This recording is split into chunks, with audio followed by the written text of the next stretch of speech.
गुरु प्यारी सात संगत जी और राधा स्वामी जी। सात संगत जी, आज 9 मार्च को बाबा जी का सत्संग दिल्ली भाटी में हुआ जी। आज बाबा जी ने स्वामी जी महाराज की बाणी ली, धुन सुनकर मन समझाई, कोट जतनते ये नहीं माने। पर बाबा जी ने सत्संग फरमाया जी। स्वामी जी महाराज हमें समझाने की कोशिश कर रहे हैं कि हमें मन पर काबू कैसे पाना है। आज इंसान जो भी कर रहा है वो मन के अधीन होकर ही कर रहा है। बाबा जी ने कहा, अलग अलग समय में अलग अलग महापुरुष हमारे दरमियान आए और बाहरमुखी साधनों का सहारा लिया। महापुरुषों ने बाहरमुखी साधनों का सहारा इसलिए लिया जिससे कि वो हमें समझा सकें, लेकिन हम उन्हीं बाहरमुखी साधनों में फंस कर रह गए। हमने अंतर्मुख होने की कोशिश नहीं की थी, इसीलिए जैसे यहाँ आए थे वैसे ही यहाँ से जाना होगा। आज इंसान जो भी कर रहा है वह चाहे अच्छा या बुरा काम करे, मन के बहकावे में ही आकर कर रहा है। हुजूर जी फरमाया करते थे कि मन अगर काबू में है तो इससे अच्छा कोई दोस्त नहीं, और मन अगर काबू में नहीं है तो इससे अच्छा कोई दुश्मन नहीं। फिर ख्याल आया कि मन दो हैं, एक मन जो हमें अच्छी तरफ ले जाता है और दूसरा मन जो हमें बुरी तरफ ले जाता है। यहाँ पर बाबा जी ने कबीरदास जी की वाणी का उदाहरण देते हुए फरमाया, कबीरा मन तो एक है, चाहे जहाँ लगाए, चाहे गुरु की भक्ति कर, चाहे विषय कमाए। बाबा जी ने कहा, मन तो दो नहीं है, मन तो एक ही है। जब यह हमारे ऊपर निर्भर करता है कि हमें मन को किस तरफ खींचना है। लेकिन आज हम मन के अधीन हुए बैठे हैं। पूरी उम्र बीत गई और हम मन की चाकरी में लगे हुए हैं। आगे बाबा जी ने कहा कि सवाल जवाब में अक्सर पूछते हैं, मन काबू में नहीं आता, मन एक जगह नहीं टिकता। खेल तो सारा मन का ही है। बाबा जी ने कहा, ए मैला अंध है कि आँख सुनावा जाए। आज मन पर माया का पर्दा चढ़ा हुआ है और उस माया के नीचे दबके मन अपने असल की पहचान नहीं कर पाता। बाबा जी के कहे गए, मन तो ज्योत स्वरूप है, अपना मूल पहचान। आज हमारे मन की जो अवस्था है, क्या असल में मन की यह अवस्था थी? आज जन्मों के कर्मों की मैल लिए हम घूम रहे हैं और हम कुछ ही समय के बाद कह देते हैं कि इतने साल भजन सुमिरन करा लेकिन अंदर कुछ दिखाई नहीं दिया। बाबा जी ने फरमाया और समझाया कि कोई डिग्री हासिल करने के लिए 14-15 साल की मेहनत करनी पड़ती है और हम परमार्थ के स्कूल में कुछ ही समय में कहने लगते हैं कि हमें कुछ नहीं मिला। आज जन्मों के कर्मों की मैल हमारे मन के ऊपर चढ़ी हुई है। जब हम खुद को शब्द के साथ जोड़ेंगे तो धीरे धीरे मन की मैल उतरने लगेगी। बाबा जी ने यहाँ लालची का उदाहरण दिया जी। जब कपड़ा गंदा हो जाता है तो हम कपड़े को धोबी के पास ले जाते हैं। धोबी कपड़े को रगड़ता है लेकिन दाग फिर भी नहीं जाता। तो हम कपड़े को लेकर ललाची के पास जाते हैं। ललाची कपड़े पर गहरा रंग चढ़ा देता है। बिल्कुल ऐसे ही हमारे मन पर चढ़ी जन्मों की मैल धुलने लगेगी अगर हम मालिक के से रिश्ता जोड़ लेंगे। घड़े रंग बिच रंग दे जी, मैलिया ने सड़िया रूहा। आगे बाबा जी ने फरमाया, मन के अधीन होकर हम मंगते बने पड़े हैं। मन जो चाहता है वह चाहतों को मालिक के आगे रख देता है। मन हमारी चाहतों को पूरा नहीं कर सकता। जो देना है वह मालिक ने देना है, लेकिन हमने तो मन के बहकावे में आकर मन को ही मालिक के ऊपर बिठा दिया है। बाबा जी ने कहा, हमें मन की अवस्था समझने की कोशिश करनी है और मन को समझने की कोशिश करनी है। बाबा जी ने कहा, मन जीते जग जीत। आगे बाबा जी ने कहा, अगर हम घर में कोई बर्तन है, अगर हम उस बर्तन को साफ नहीं करेंगे तो वह धीरे धीरे बर्तन की वो अवस्था हो जाएगी कि हम बर्तन को पहचान ही नहीं पाएंगे। फिर कोई हमें कहता है कि आपका बर्तन इतना गंदा है, तो हम बर्तन को रगड़ते रगड़ते एक एक करके बर्तन पर चढ़ी मैल की परतें उतारने लगते हैं और बर्तन अपनी चमक हासिल कर देता है। आगे बाबा जी हुजूर की बात फरमाते हुए समझाया कि हुजूर जी कहा करते थे, अगर बारिश का पानी इकट्ठा करना है तो बर्तन को सीधा ही करना पड़ेगा और साफ भी करना पड़ेगा। बर्तन साफ नहीं होगा तो बारिश का पानी भी मैला हो जाएगा। बाबा जी ने जिस मन में हमने मालिक को बिठाना है उसकी हमने कभी परवाह की नहीं की। बाबा जी ने कहा, पुराने समय में साधु महात्मा मन को काबू करने के लिए पहाड़ों में चले गए, वहाँ सालों तक तप किया। सालों बाद जब वो वापस समाज में लौटे तो मन दुनिया की चकाचौंध में ऐसे डूब गया कि सालों की तपस्या पर पड़ी मिट्टी पड़ गई। फिर एक सोच प्रचलित हुई, मन को जो मांगता है मन को दे दो। यह भी करके देख लिया, लेकिन मन की भूख नहीं मिटी। मन की एक इच्छा पूरी हुई तो मन ने दूसरी इच्छा आगे कर दी। बाबा जी ने फरमाया, जब तक खुद को शब्द के साथ नहीं जोड़ोगे तब तक जन्मों की यह मैल कैसे साफ होगी। फिर इसके बाद बाबा जी ने दर्शनों की भाषा के ऊपर समझाया। जी बाबा जी ने कहा, आज हम गुरु के शरीर के दर्शन करने को असल दर्शन मान बैठे हैं। हमें पता लगाना चाहिए कि गुरु आ रहे हैं तो हम गुरु के पीछे दौड़ पड़ते हैं। क्या यह असल दर्शन है?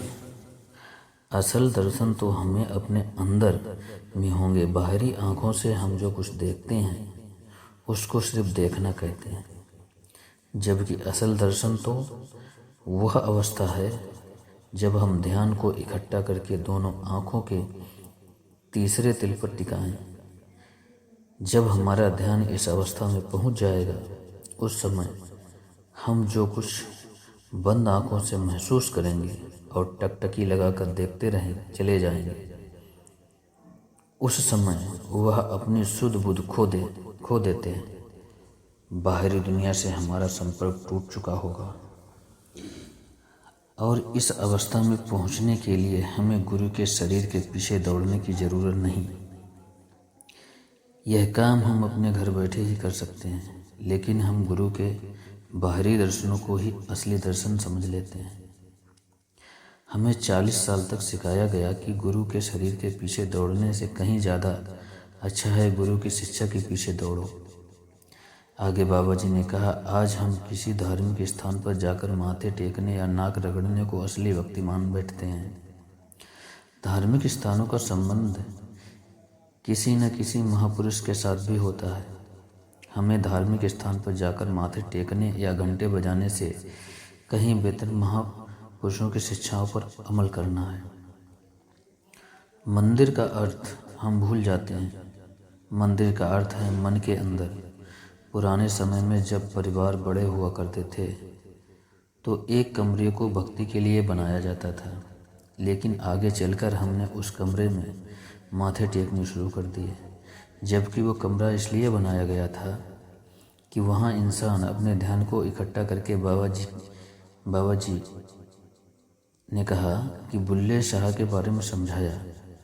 जी लखवार जी करे इबादत कदेन बने नवाजी, जेकर प्यार न होसी पल्ले रवना हो सिराजी। आगे बाबा जी ने फरमाया, मालिक ने जब इस सृष्टि की रचना की तो सबसे उत्तम जामा यानी इंसान को बनाया।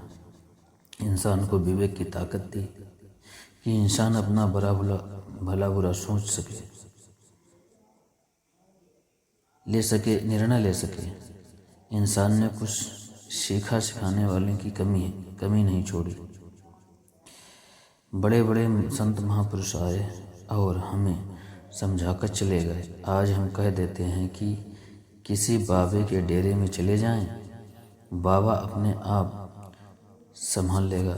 बाबा जी ने कहा, संत महापुरुष हमारे दरमियान हमें समझाने के लिए आते हैं, लेकिन क्या हम उनकी बातों को अमल में लाते हैं? संत महापुरुष सिर्फ हमें सिखा सकते हैं, अमल में तो हमें ही लाना होगा। बाबा जी ने कहा, हमें मालिक से प्रेम करना है, हमें मालिक से कुछ मांगना नहीं। मालिक ने जो देना था वह पहले ही दे दिया है। बाबा जी ने कहा, मालिक ने 84 लाख जूनियाँ बनाई, बाकी सारी निचली जूनियाँ भोग जूनियाँ हैं, लेकिन सिर्फ एक जूनी यानी इंसान को विवेक की ताकत दी है, इससे कि इंसान अपना अच्छा बुरा सोच सके। और यही एक जामा है जहाँ से इंसान इस जेल खाने से आज़ाद हो सकता है। इस जामे को हम बेकार करने में लगे हुए हैं, मन के अधीन होकर ज़मीनें जायदाद इकट्ठा करने में लगे हुए हैं।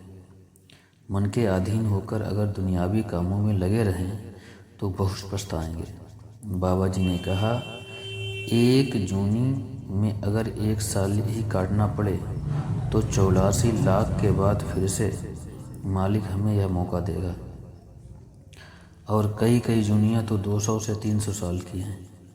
आगे बाबा जी ने रावण का उदाहरण देते हुए समझाया कि रावण के 10 शिष्य थे।